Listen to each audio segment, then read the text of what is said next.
Bonjour à tous et bienvenue sur notre nouvelle chaîne Histoire du Salon. Notre premier chapitre étudié sera la Première Guerre mondiale.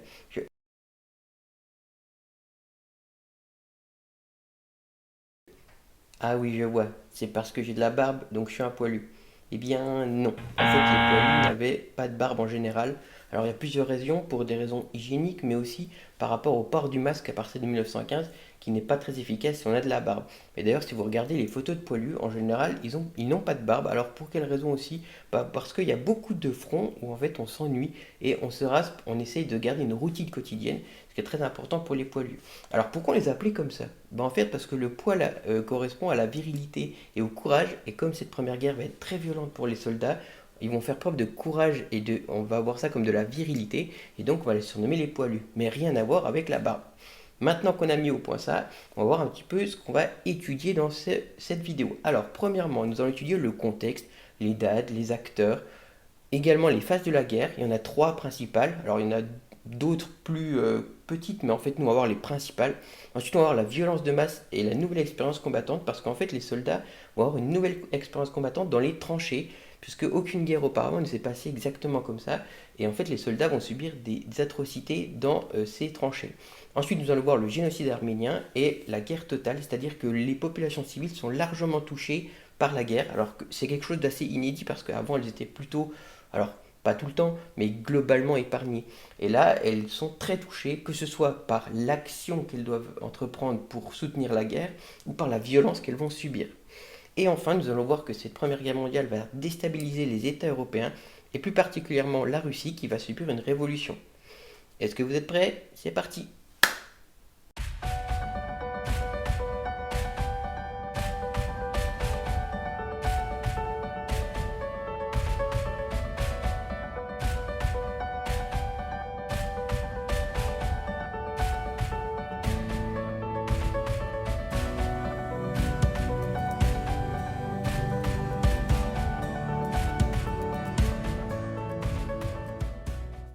Cette guerre va commencer en août 1914 et va se terminer en 1918. Elle est d'ailleurs très souvent surnommée la guerre 14-18. On peut la retrouver aussi sous le nom de Première Guerre mondiale et quelquefois aussi sous le nom de Grande Guerre. Alors c'est pas un terme parce qu'elle a duré très longtemps, mais ce sont les contemporains de cette époque qui l'ont appelée comme ça parce qu'ils lui ont donné une grande importance vu l'impact qu'elle a eu sur leur vie. Alors la question c'est pourquoi la guerre se déclenche? On parle souvent de l'événement déclencheur, mais ce qui est intéressant c'est de voir un petit peu avant cet élément déclencheur, quel était le contexte global? Alors tout d'abord, il y avait un sentiment nationaliste. Par exemple, la France, elle a un véritable sentiment de revanche par rapport en 1870 à la perte de l'Alsace-Lorraine. Ensuite, il y a aussi des tensions dans les colonies, puisqu'en fait, il y a des conquêtes coloniales qui se déroulent un petit peu partout dans le monde, aussi en Afrique. Et du coup, en fait, l'Allemagne a assez peu de colonies, et il y a des tensions entre France, Allemagne, Royaume-Uni pour réussir à récupérer un maximum de colonies parce que ça vous donne beaucoup de ressources qui sont très utiles pour faire fonctionner l'économie. Ensuite, il y a aussi une course à l'armement de la part de ces pays, puisque globalement, si on regarde les budgets réservés à l'armée entre 1900, 1910, 1914, on voit qu'il y a une croissance entre-temps. Alors ça ne veut pas dire qu'on se prépare à la guerre, ça ne veut pas dire qu'on est sûr qu'il y aura une guerre en 1914, mais en tout cas, ça montre bien qu'il y a des tensions importantes.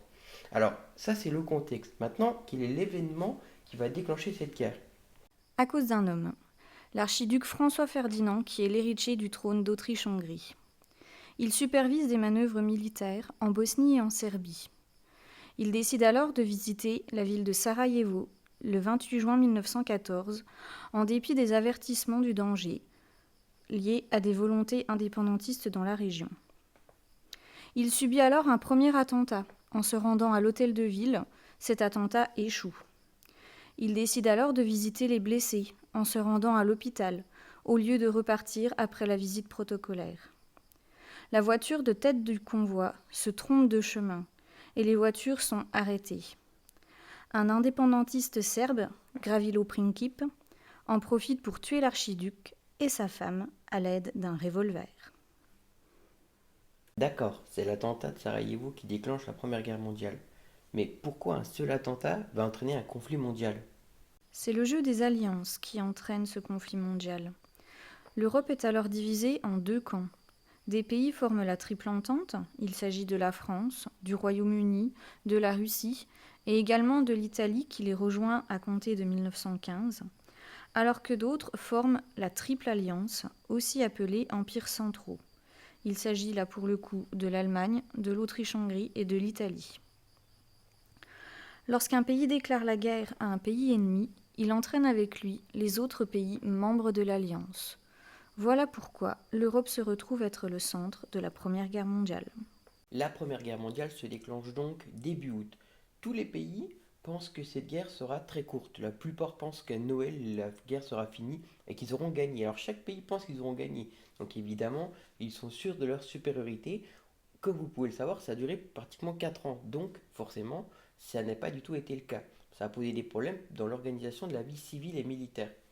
Ce qui est important aussi, c'est qu'on dit souvent que les soldats sont partis la fleur au fusil, c'est-à-dire hyper contents, joyeux. Alors, ils sont partis confiants dans le principe de gagner la guerre, mais ils sont pas partis la fleur au fusil en étant hyper joyeux de partir à la guerre. Vous partez à la guerre, vous quittez votre foyer. Pendant la guerre, il y a des personnes qui meurent, donc c'est pas du tout le cas. Les soldats sont pas partis la fleur au fusil comme on en a eu souvent l'image. Maintenant, on va voir quelles sont les phases de la guerre. Il y en a principalement trois. La Première Guerre mondiale se décompose en 3 phases. La première est une guerre de mouvement qui se déroule jusqu'à la fin de l'année 1914. Durant cette phase, les soldats se déplacent. Ce sont essentiellement des avancées allemandes dans le nord de la France.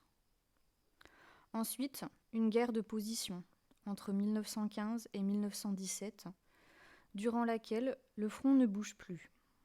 Les soldats s'enterrent alors dans des tranchées pour y vivre, y combattre, se protéger, sans que les positions n'évoluent durant ces 2 années.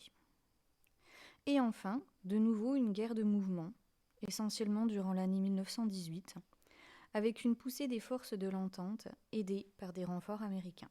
Certaines batailles de cette Première Guerre mondiale sont très connues, par exemple Verdun ou aussi la bataille de la Somme. Alors elles sont connues principalement pour la violence de masse qu'ont subi les soldats. Et on ne va pas étudier Verdun dans cette vidéo, vous trouverez plein d'autres vidéos ou de sites où vous aurez des informations. On va étudier la bataille de la Somme. Alors la bataille de la Somme, elle commence le 1er juillet et se termine le 18 novembre 1916. C'est une bataille qui est assez violente puisque on estime qu'il y a à peu près 143 000 morts et disparus et plus de 616 000 blessés, vous voyez, sur une période assez courte. Surtout, on estime à peu près 60 000 les pertes le premier jour. Donc ça a été une journée très meurtrière. Au final, la bataille de la Somme, elle n'a pas permis de gagner beaucoup de territoire. Alors quel était son but? Le but était de gagner du territoire, mais en fait ça n'a pas fonctionné. Mais c'est pas très grave, parce que le but de la bataille de la Somme, c'était principalement de soulager Verdun, parce que Verdun était un front avec beaucoup d'hommes, beaucoup de violence, et en ouvrant un front ailleurs, les généraux français et anglais espéraient soulager Verdun et disperser les forces allemandes. Et ça a plutôt bien fonctionné.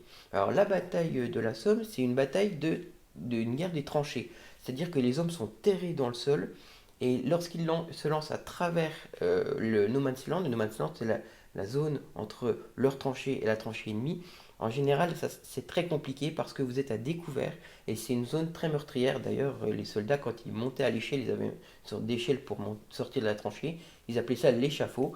Ça veut bien dire ce que ça veut dire. C'est vraiment, on part à la mort quasi certaine. De plus, les tranchées comme elles sont fixes, elles sont très souvent visées par l'artillerie, ce qui fait que vous êtes en permanence en danger. Dans une tranchée, vous êtes protégé des tirs de balles, mais pas l'artillerie. Et l'artillerie, elle tire de manière totalement aveugle. Les conditions de vie des soldats dans les tranchées sont terribles. Vous avez des bruits assourdissants, avec des bombardements, quelquefois ininterrompus pendant des jours ou des semaines lorsque l'armée en face vous souhaite préparer une offensive.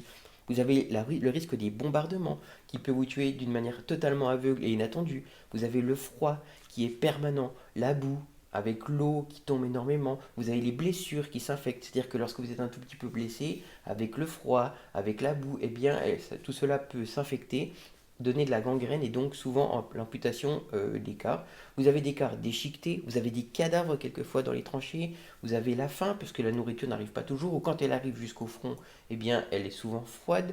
Vous avez l'ennui. Alors l'ennui, ça peut paraître bizarre. Je viens de vous parler de bruit assourdissant et en même temps d'ennui. Bah oui, parce qu'il y a des fronts très actifs et il y en a d'autres pas du tout actifs. Et pendant des jours, des semaines, vous allez attendre. Et vous allez attendre sans savoir ce que vous réserve le lendemain. Vous allez attendre sans savoir si vous n'allez pas mourir le lendemain d'une attaque d'artillerie inattendue alors que pendant un mois vous n'avez pas fait un seul combat. En fait, l'ennui est terrible aussi parce que il fait réfléchir les soldats et les soldats se rendent compte que en fait ça n'avance pas la guerre. On leur avait promis d'être rentré à Noël. Quand vous êtes en 1916-1917, vous vous rendez bien compte que ce sera beaucoup plus compliqué. Nous, on sait que la guerre va se finir en 1918. Eux, ils ne le savent pas. Donc en 1916-1917, il y a une très grande fatigue morale des soldats, que ce soit du côté français ou du côté anglais d'ailleurs.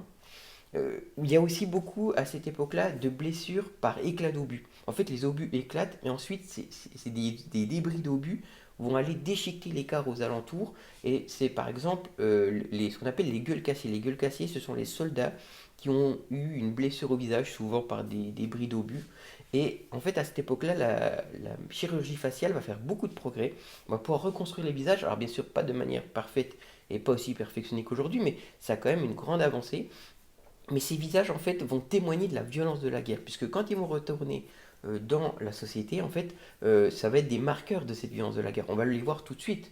Et du coup, ça va témoigner de cette violence. Alors, je vais vous montrer juste pendant 2-3 secondes des photos de gueules cassées. Donc, je vous préviens, ceux qui ne souhaitent pas regarder, vous pouvez ne pas regarder, je vous préviendrai quand vous pourrez. C'est bon, les images ont été enlevées. Face à ces conditions vraiment terribles, des soldats vont remettre en cause le choix des officiers et des généraux de faire ces vagues d'attaques qui, en général, n'ont aucun bénéfice. Les soldats ont l'impression d'être de la chair à canon, particulièrement en 1917. Pourquoi? Parce qu'on leur avait promis, rappelez-vous, que les soldats devaient être rentrés à Noël 1914 normalement. On est en 1917, ça fait déjà plusieurs années que la guerre dure, on n'en voit pas le bout. Nous, on sait que la guerre va se terminer en 1918, mais c'est pas le cas pour les soldats à ce moment-là. Donc du coup, eh bien, ils vont refuser, pour certains, de monter au front. C'est-à-dire que lors de l'assaut, lorsque le sifflet va avoir lieu, eh bien, ils ne vont pas sortir de la tranchée pour partir à l'attaque. Alors, dans une armée, il n'est pas tolérable normalement que des soldats refusent d'obéir aux ordres. Il va donc avoir des condamnations devant un tribunal militaire. Alors, ça va être des condamnations souvent des meneurs, pour l'exemple. Ça peut aller jusqu'à la peine de mort, mais ça ne va pas être non plus une généralité. Mais ça ne peut pas régler uniquement le problème. Les soldats ont vraiment le moral très bas.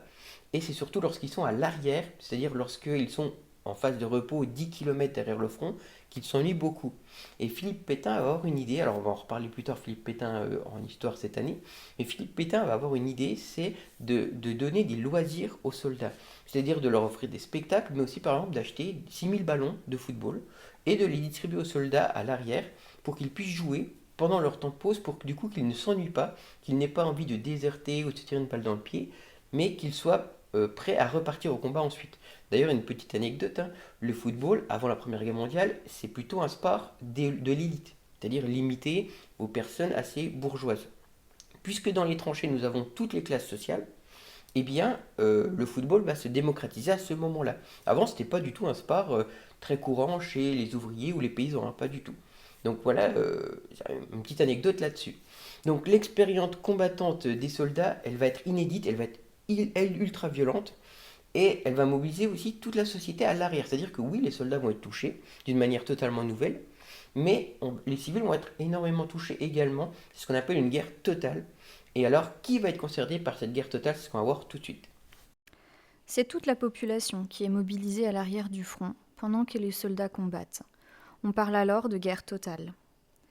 Les femmes sont mobilisées dans les usines pour préparer des munitions.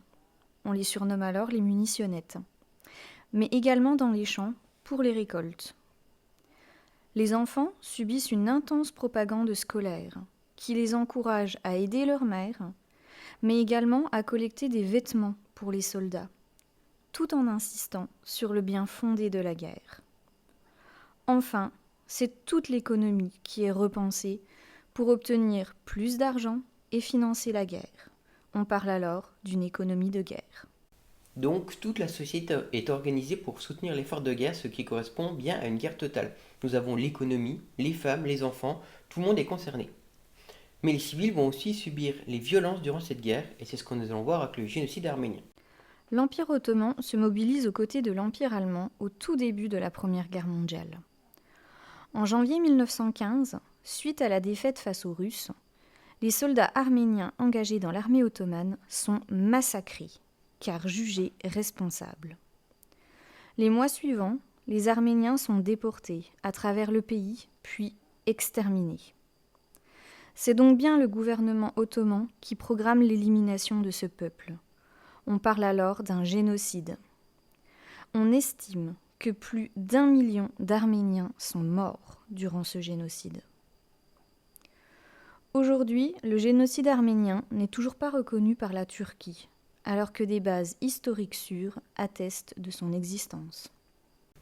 Enfin, terminons ce chapitre en étudiant la révolution russe qui va être entraînée par la Première Guerre mondiale. Alors en fait, il va y avoir deux révolutions en une seule année. En 1917, vous allez avoir la révolution de février et la révolution d'octobre. Alors commençons par la révolution de février. Cette révolution, elle se déclenche, il y a des émeutes parce qu'il y a des graves pénuries alimentaires en Russie. Il y a vraiment des grandes difficultés parce que toute l'économie, tout le système agricole est basé sur l'économie de guerre. C'est-à-dire que tout ce qui est produit, une très grande partie, vont être apportés aux soldats et à l'arrière, il va y avoir pour les civils du rationnement. Et cela est très compliqué à vivre pour la population. Le but aussi, c'est de protester contre l'autocratie, c'est-à-dire le système politique en place, et principalement le tsar Nicolas II. Et enfin, un mouvement anti-guerre se développe parce qu'on estime que la guerre, c'est ce qui a entraîné la situation du pays actuellement. Ces manifestations, elles sont l'œuvre principalement de femmes et de civils, puisque les hommes et les soldats sont au front, et c'est vraiment réprimé par le pouvoir en place. Elles n'ont pas de suite immédiate, mais en octobre 1917, la pénurie alimentaire ne s'est pas améliorée, elle s'est même globalement aggravée. Et ce qui va changer, c'est que de nombreux soldats ont déserté le front avec leur équipement, leurs armes et leurs cartouches. Et c'est très important parce que ces soldats, ils ne soutiennent plus le pouvoir en place et eux, ils souhaitent la fin de la guerre parce qu'ils l'ont vécu. Ils voient bien que ça n'avance pas et ils souhaitent que la guerre soit arrêtée. Les bolcheviks s'emparent des lieux de pouvoir globalement, mais ils ne rencontrent pas spécialement de résistance. C'est-à-dire qu'on pourrait s'attendre à ce que la police ou une partie de l'armée lutte pour le tsar Nicolas II contre les bolcheviks qui vont essayer de prendre le pouvoir, mais en fait pas du tout, ça se passe sans violence globalement, et ils renversent le tsar Nicolas II qui abdique, alors qui abdique sous contrainte bien évidemment. Qui le remplace? En fait, c'est Lénine. Lénine, il prend le pouvoir et lui, ce qu'il veut mettre en place, c'est une société normalement égalitaire. C'est-à-dire que tout le monde a les mêmes droits et ce qu'on appelle la dictature du prolétariat. Alors vous allez voir que dans les faits, ça va se passer un petit peu différemment, mais en tout cas, ça a pour effet immédiat le fait que la Russie se retire de la Première Guerre mondiale. Pour conclure ce chapitre, nous allons voir que la fin de la guerre est signée le 11 novembre 1918. Alors, la fin de la guerre, pour nous, ça signifie l'armistice, c'est-à-dire la fin des combats. Mais attention, quand l'armistice est signé, on dit on arrête de se combattre, mais on n'a pas encore trouvé la solution, c'est-à-dire qu'on ne s'est pas mis d'accord sur les termes. Les pays vainqueurs sont la France, le Royaume-Uni et l'Italie. Vous vous rappelez l'Italie qui a changé de camp en 1915. La paix, elle est vraiment fragile. Pourquoi? Parce qu'en fait, on va faire le traité de Versailles, qui va être le traité qui va en quelque sorte liquider la Première Guerre mondiale, qui va dire, bon voilà, ce traité, il dit qui a gagné, qui a perdu, qui est fautif, et quelles sont les réparations qui vont être dues aux vainqueurs.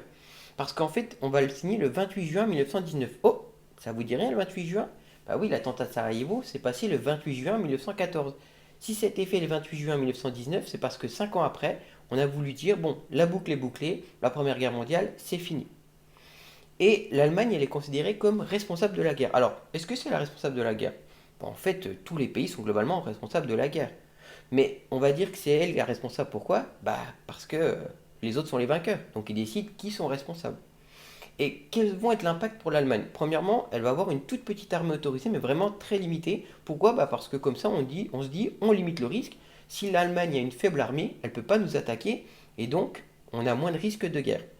Deuxièmement, son territoire est diminué, et il est coupé en deux, et elle doit payer des réparations au pays pour qu'il puisse se reconstruire. Mais des réparations assez chères, ce qui fait que l'économie allemande va avoir un petit peu du mal à réussir à payer ces réparations, et il faudra bien s'en rappeler parce que ça aura un impact sur le chapitre prochain également. Enfin, quel est le ressentiment des Allemands par rapport à ça? En fait, les Allemands, ils vont être se sentir totalement humiliés et affaiblis par ce traité.